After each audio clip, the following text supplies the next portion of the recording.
Hello and welcome to another exciting episode of Token Podcast Presents Life Stories. I'm your host and sometimes referee, the friendly neighborhood guy who made apricot brownies a one Zach Stat Pearson, except no substitutes.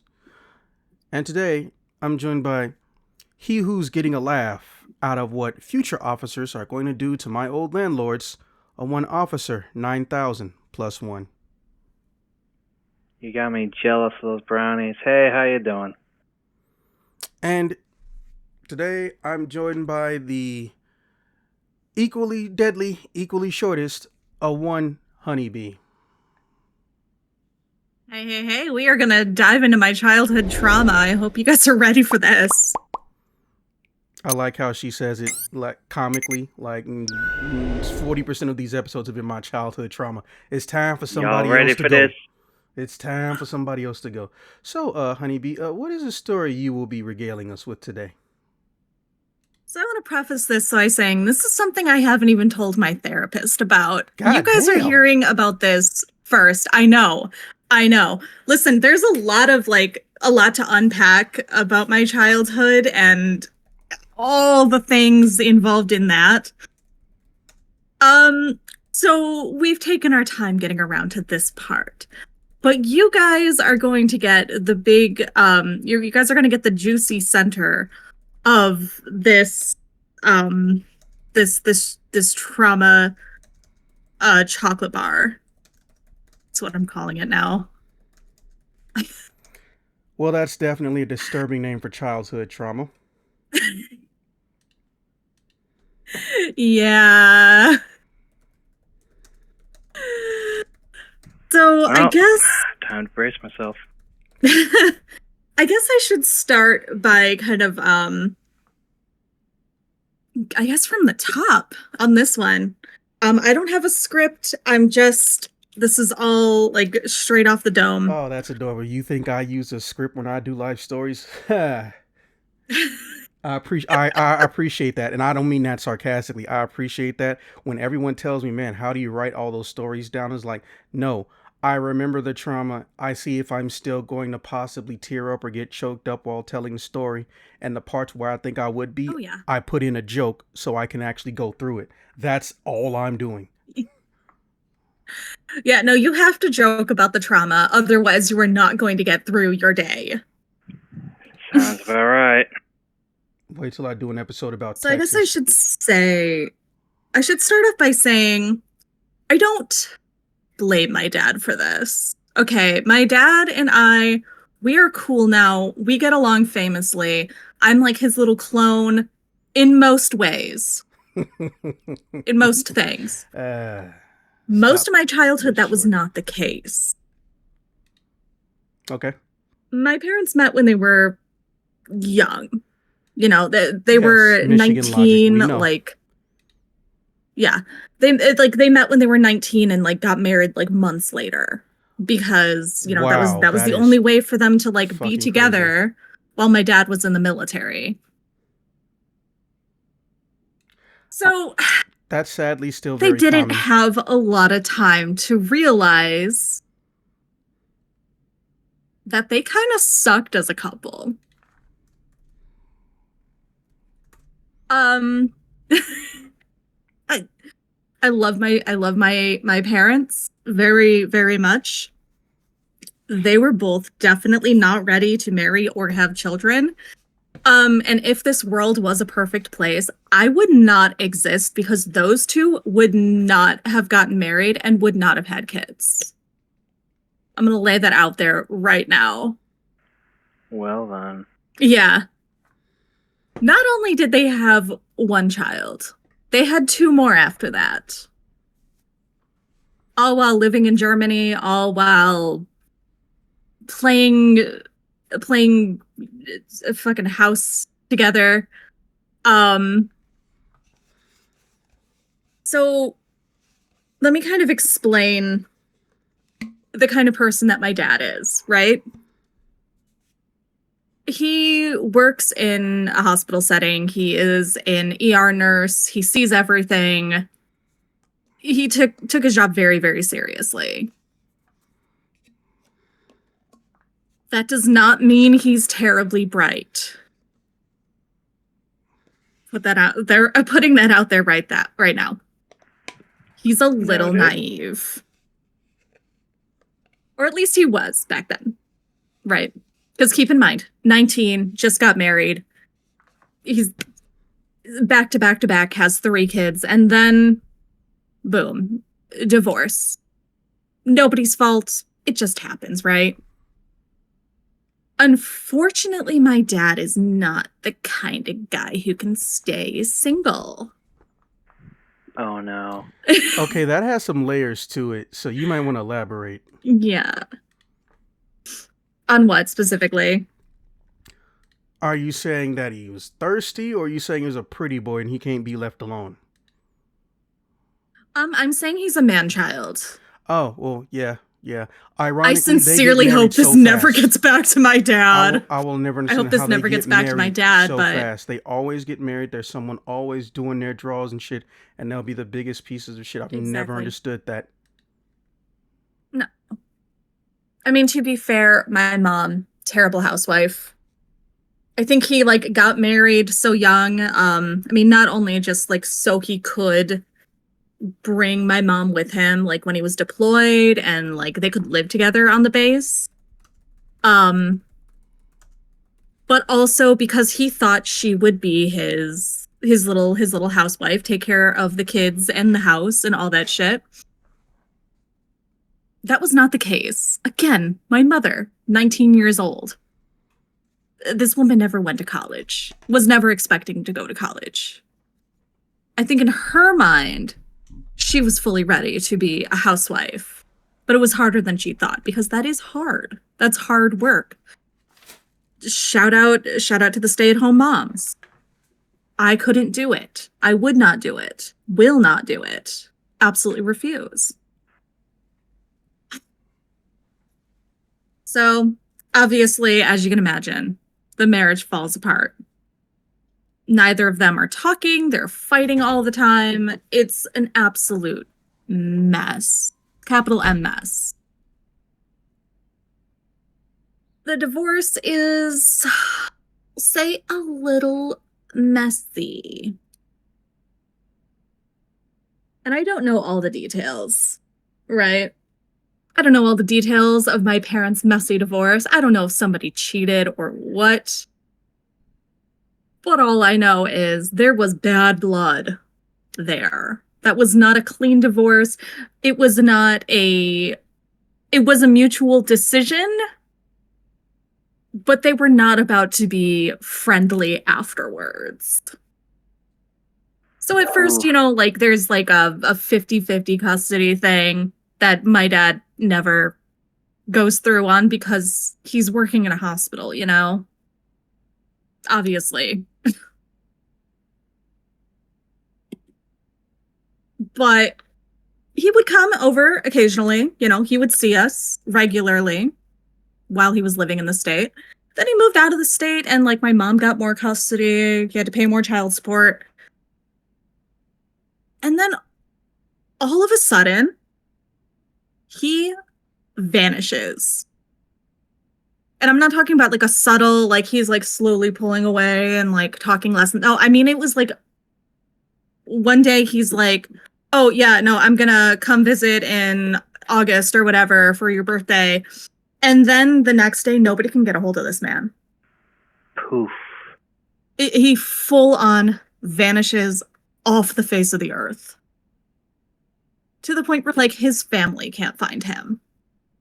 My aunts, my uncles, my grandparents, they are reaching out to my mom frantically, what happened to your ex? Where is he? What's going on? Last thing we heard, he was going to visit this girl and then he just vanished. And yeah. Everyone is upset. Everyone's worked up about this. I don't blame them because that's pretty terrifying. And we have no idea. And it went like that for years. I mean, he vanished when I was 6, maybe 5. Like I was little.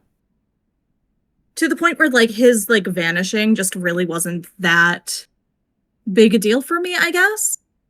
I was just kind of like, oh yeah, no, I have a dad, but he's gone. That's it. I I didn't, was kind of in a similar boat when I was younger. yeah, like I didn't feel abandoned because, well, if he'd never really been there, like, it's hard to feel abandoned by somebody that you don't know that well. So this wouldn't be that bad, except I need you to remember my mom did not go to college, and she had no intention of going to college. So she had 3 kids. The dad is nowhere to be found, completely just straight up abandons. And she's struggling to pay for these 3 kids with no child support because it's not being paid anymore. Payments stop abruptly. Courts cannot find him. Nobody can find this man. Gone. And Damn, honest to the God, courts can't find the him. That's courts can't extra find gone. him. The courts cannot find him. Shit, No one can damn. find him. What the Yeah, fuck did I miss? it's fucking crazy. Oh God, yeah. You went to get water. Yeah, all I heard was the courts can't find him. short- He's missing. Yeah. In short, parents get divorced. They have, my dad has like split custody. He can't see us very often. So, he just starts paying child support, seeing us when he can. And then all of a sudden vanishes off the face of the earth, quite literally. And I'm talking like one day he's there, one day we can reach him, and the next day, gone. And even the courts couldn't find him. And Even the that's courts thing could that not scares find this me. man. Well, I mean, The police were involved. this is before the internet era and tracking via internet, Yeah. so you could actually disappear back in the day. Oh yeah. No, this was like early 90s. The police are involved. He's got like a missing persons case. After like after about like 5-10 years, like, yeah, so many years, they just assume he's dead. So for a lot of my childhood, I was told that my dad is just dead. Damn. Well, Yeah. All of a sudden, like, they're like, oh yeah, he's probably dead. And that's what my grandparents, like his parents, thought. Like they were like straight up like mourning their son. He has a twin brother that was like mourning him,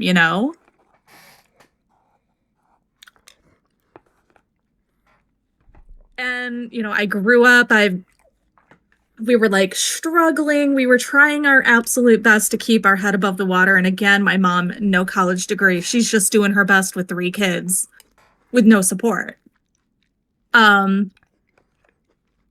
So I wasn't like bitter to my dad because again, thought he was dead. And then all of a sudden, one day, my aunt, his sister, reaches out to us. We get a phone call. And I remember the day clearly. My mom picks up the phone and she's like, oh, hi. I'm trying to think of a name to call her. Stacy. Aunt Stacy. What's up? What's going on? And I just remember the look on like my mom's face as my aunt is talking to her. And it was like, it was crazy. It was like watching her go through like the stages of grief in slow motion. Like, well, not even in slow motion, in like a blink of an eye. She was like, there was like anger, there was like grief, and then, acceptance at the end of it. And she's just like, okay, thank you for letting me know. We'll be in touch.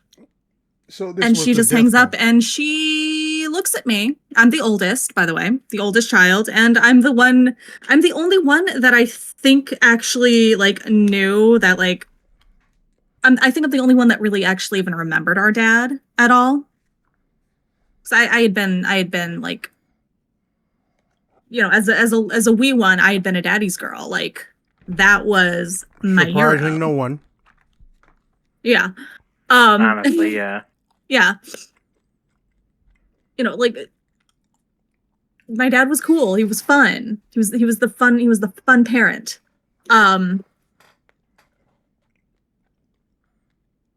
So my mom pulls me aside and she's like, "Don't tell your sisters. They found your dad." Tell your sisters. And I'm like, "What do you mean they found his body?" And she's like, "No. They found him." I was absolutely flabbergasted. I'm like, Understandably so. yeah, excuse me? Like, it was like, I'm over here, like, imagining the man as, like, a fucking zombie. Like, I'm like, oh, okay, so he, like, was raised from the dead, basically, is what it felt like. And I had accepted that my dad was gone. I had just accepted it already. I had done the mourning. I was done. Like, I wasn't able to go to this, but they had, like, a little, like, funeral service for the man and everything. Yeah.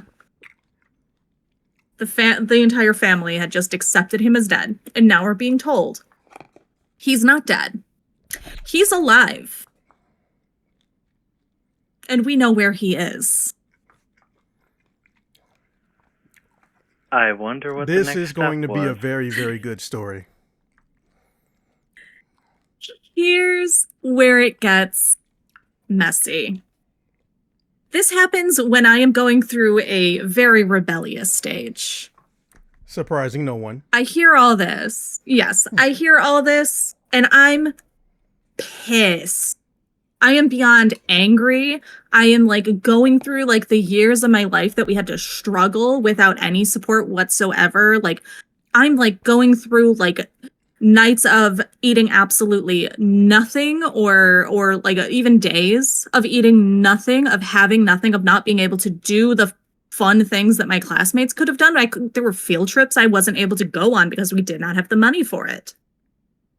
I remember sleeping in hotels because we didn't have running water, And I'm going through all of this and I'm like, what the fuck?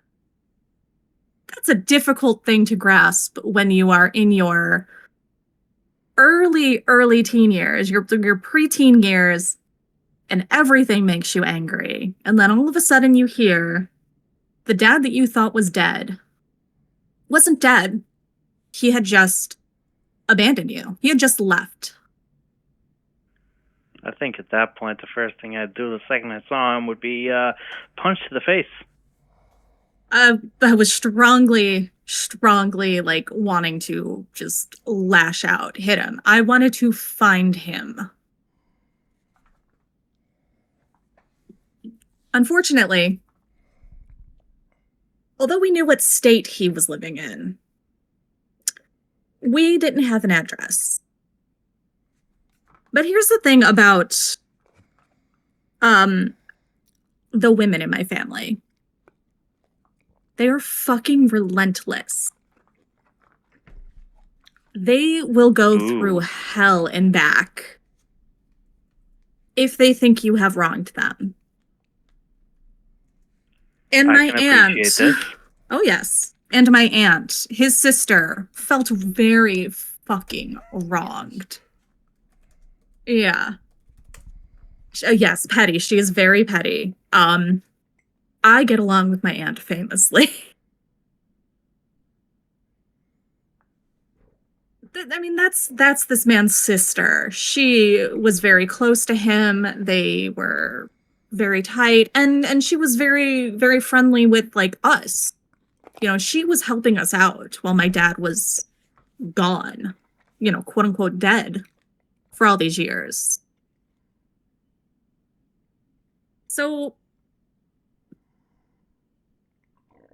the person that my aunt had just married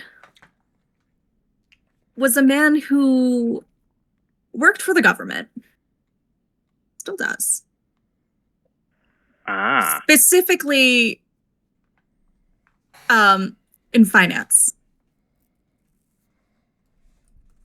Keeping track of a lot of things.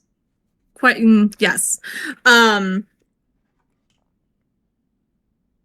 He was able to not only like track him down, he was able to find his address, his phone number. He was able to find out everything, and then he found out something very interesting.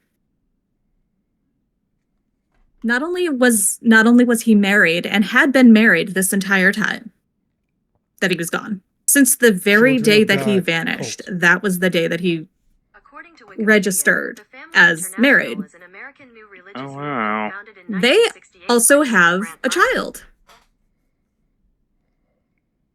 And I'm like, interesting.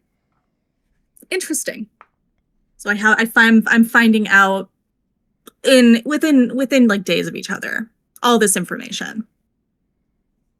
Not only is he not dead, he also married very quickly to a woman that none of the family knew. Nobody knew who this woman was. And they had a kid together.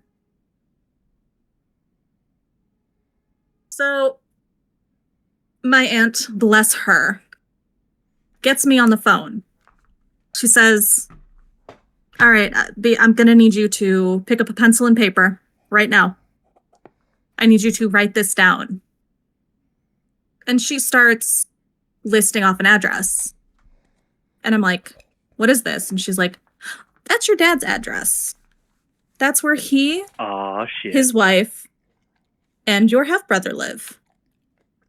Do with this information what you will. And then she hangs hell up. Yeah. Now, I was only like 13 at the time, I believe. I think 13, maybe 14. I was young. I couldn't just get in a car and go. I couldn't just buy my own plane ticket. But what I could fucking do was find an envelope and a stamp. And I wrote a letter specifically addressed to my half-brother, who at this point was, well, old enough to read his name and old enough to read what I wrote. And I had This absolutely, is very sinister. I just billed everything. This note was long. I laid out exactly who I was, what my birthday was, who my father was, who my mother was, where I was born, what I had been up to all this time.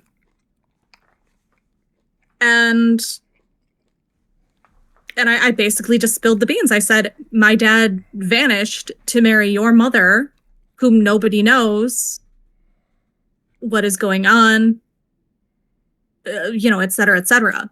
This thing was like, the envelope was so full. Like, it was puffy. It was a puffy envelope. And I had absolutely no way of knowing if this was ever going to get to him. I had no idea if it was going to be like intercepted. Well, apparently on whatever little compound they were living on, because yeah, they were just living on a compound, he was left home quite often. He was homeschooled. Wow, that's terrible. Yeah. I can't say I'm surprised. Yeah. I mean, the kid's like 9. Homeschooled by a cult. You that know, has like, to suck. yeah, he just left at home. He finds the letter. He intercepts it. He sees that it's addressed to him. He reads it. And suddenly, that day, my dad remembered our phone number. I don't understand how the fuck you get along with him right now. This has to be very interesting. It's definitely not the end of the story. It's a little more complex than I originally wanted it to be. Because at first I just wanted him to be the bad guy that I could blame forever and just rage at him and then forget. That's what I wanted. Instead, what happened is he was angry. He yelled at us, told me I had no right, blah, blah, blah. He said some pretty No, the hurtful fuck he things, didn't. honestly. No, the fuck. He said you Yeah. had no right. Yeah. I was like, I think the Well- That I legal had system no disagrees right. with that. He had no right. Well, The of legal course, now system that we have disagrees his with that statement. address, Just the saying. courts, exactly. Yeah, now that we have his address, the courts have his address and they hit him up for all that child support all at once, all that back support. Yeah. He's not pleased. And neither is his wife. Neither the fuck is she, because How much did she know of this, I wonder? she knew he had been married before. She knew that he had kids. The church knew that he had kids, but he was told, and we didn't know that he was like a member of a church. He'd been an atheist when he was married to my mom. Holy shit, they convinced an atheist to join a Catholic cult. That's impressive. I'm not gonna lie. And this is coming from the most laid back atheist ever. You couldn't get me in on jack shit, and they pulled him into a cult. Damn. Oh yeah, very quickly too. I'm Very impressed. quickly, but that's what this cult does. That's what he was vulnerable. He'd just gotten out of a divorce. He was lonely. He was not feeling good about himself. And then he meets this woman who is absolutely everything that he'd ever dreamed of. But she's very religious, and she can't be with someone that's not a part of her religion. So what you're saying is she's an asshole. Your words, not mine. To this day, I don't even know her name. I wonder if she was used by the cult as a sort of honeypot to get people in. That's kind of what I'm thinking. It's kind of what I'm thinking. But yeah, no, so because of this entire mess, I don't know if just something in my dad's mind just clicked, if hearing me yell at him over the phone, because I did fucking yell. I laid it all out. I said, As well, we you had to should go have. yeah, we had to go through all of this because of you. We had no support. I went hungry all these nights. We all did. We didn't have new clothes. We didn't have anything. Sometimes I didn't have pencils for school. So I laid that all out, and he went very quiet, and then he just hung up. And I think that conversation kind of broke something in him and kind of made him snap out of it, as well as, seeing the way his wife had reacted. He just, I think that's kind of what gave him the courage to leave, because he did. He left only a month later, actually. Well then. Yeah. And after he leaves, he does come to visit almost immediately, and it's kind of pathetic. I'm not gonna lie. His visit was very awkward, and it was very woe is me, I just got divorced. And I didn't feel sorry for him at all. Until way later, when I realized that him getting divorced means he lost everything. He lost his entire community. He was living on that compound. He didn't have friends or family or anything outside of that cult. He had nothing. He had to leave with just the clothes on his back, left everything behind, including his son. He did eventually get custody of his son. That's a whole other thing later. Well, glad I got him out at least. Yes. He's a well-adjusted kid, all things considered. A kid, he's in his 20s now, shit. He's a full-grown adult with a whole family of his own, but well-adjusted, all things considered. As for her, he went completely no contact. We don't know what happened to her. Nobody knows. And honestly, fine. Never met the woman. Wouldn't want to. Would not want to meet her. Not sure I'd want to meet a cult member either.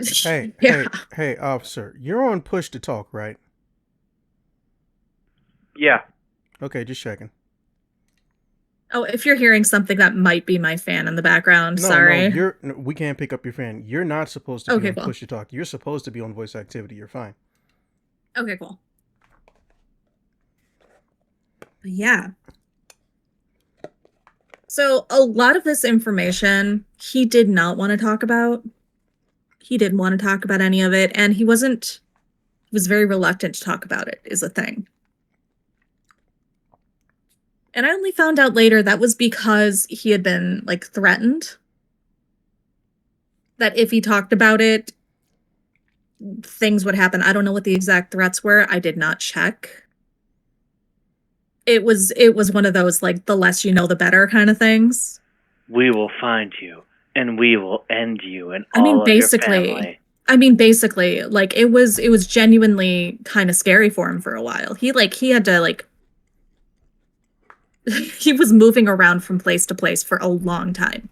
And I never really realized why he couldn't just stick to one address until when I was an adult and he told me the entire, like, tale. That when he moved, he would be there for a little while, and then they'd find him. And he'd have to move again. What were they doing to him, or were they just watching him, or were they trying to get him to come back? It was like threatening him, trying to get him back, trying to get him to, like, repent and come back to your true wife. Whatever blackmail they had on him. Yes. I mean, because while he was working for that cult, he was not practicing medicine. He was not working in the ER. They had him doing whatever job they told him he had to do, whatever job they said he was called to do by God, which is insane. Has this person that we're discussing ever had an autism test performed? Who, my dad? Yes. No, and he wouldn't. I will say I'm just like him and I'm autistic as fuck, so but I would never join a cult, is the thing. This is why I say I'm just like him, except for some very specific things. I am way too fucking stubborn. I definitely get this from his side of the family, just not from him. Like, my stubbornness and my, when I make up my mind, I'm pretty set. Unless somebody provides some, like, good evidence, then I'm like, okay, great. But somebody being like, oh, God said this, that's not good evidence to me. It just can't be. And then the crux of why I'm an atheist, because everybody's answer to me about everything was, oh, that's up to God. I was like, okay, well, I didn't ask God. Oh, well, you have to ask God. Okay, well, the motherfucker didn't say nothing back. I think the nigga busy. Yeah. He left me on red, basically. So yeah, it took a very, very long time to trust him again. And it took him a long time to get back on his feet after all this. Because again, he left everything behind. He had to get recertified for everything just so he could go back to hospitals and work. And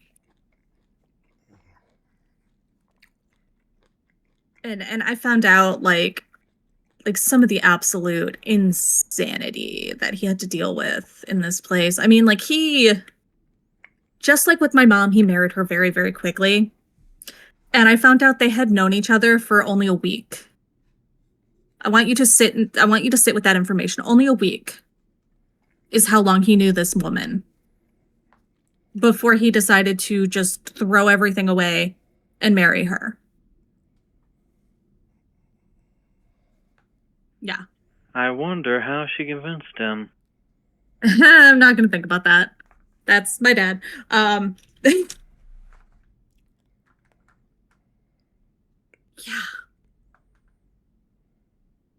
So again, took me many, many years to get over this. Took me many years to trust him again. Took us a long time to get to that point.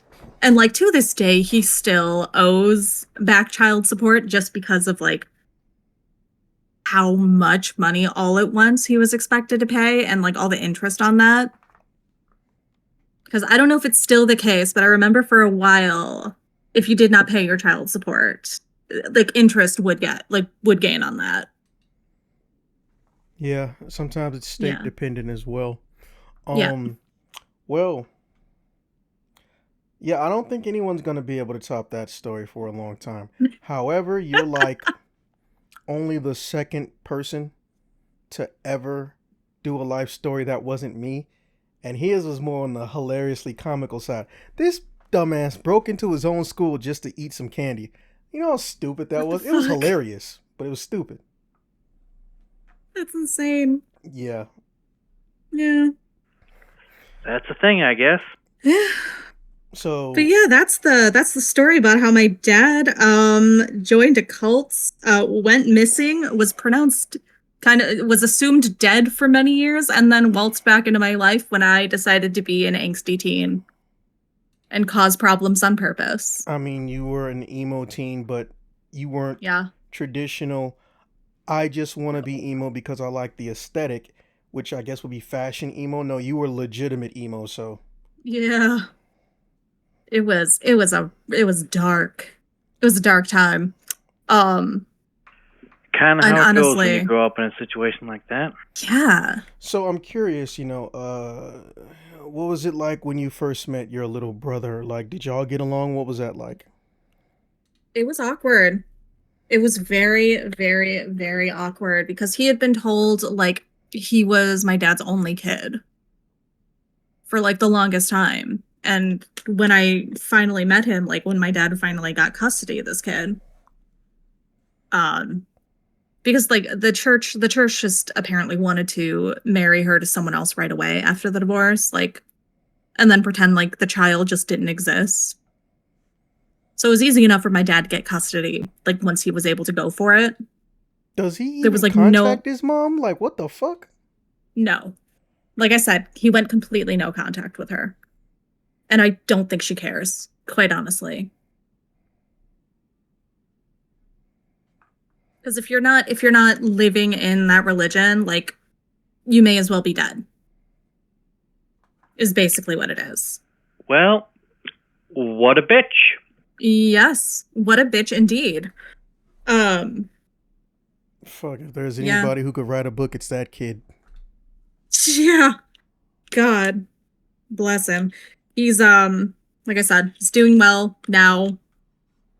But when he met us, he kind of had this like attitude of like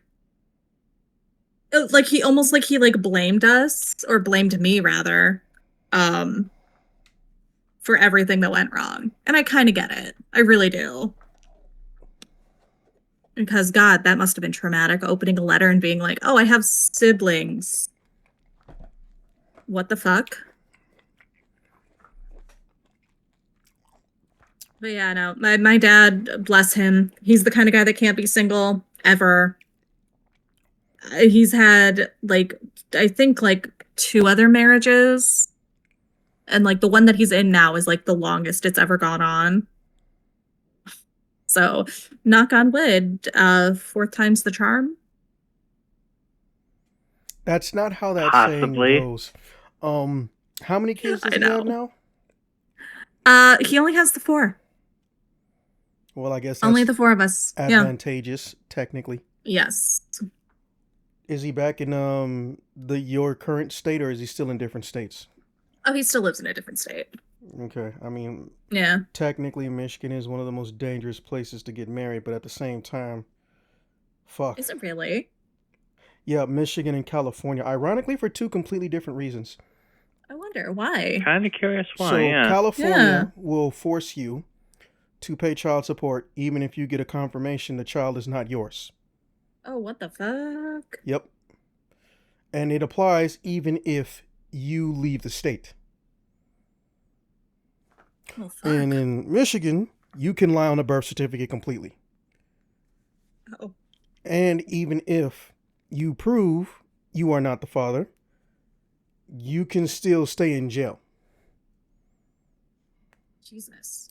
Also, here's a even dumber one, this is still with Michigan. If you try to get a divorce, the state level actively puts up barriers. They want to make you wait it out. The judges are also prone to asking you, did you go to any type of counseling? And they don't care if there was abuse or assault involved. One of the most famous cases in Michigan.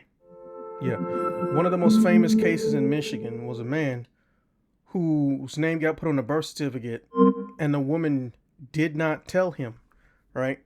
But not only did she not tell him, he got arrested for back due child support. And even though he could prove he wasn't the father, he still had to go through the legal ramifications to get his name cleared.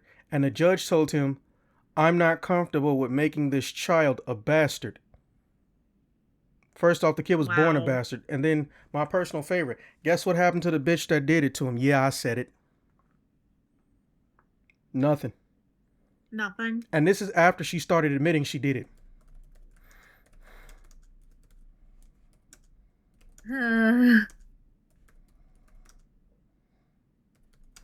I think I can still pull it up too. It was also in the news. Yeah, definitely pulled it up. I'm curious now. Same. Yeah, court says man owes child support for kid that isn't his. It was on WXYZ TV Detroit Channel 7. Oh, shit. Mm-hmm. Well then. And here's the link. All right, I'll go check that out later. No, it's only like 60 seconds. Same. And then I'm trying to find the other one.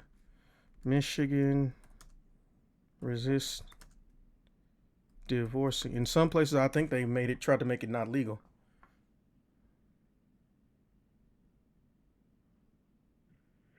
Sheesh, is Michigan like a fucking theocracy or something?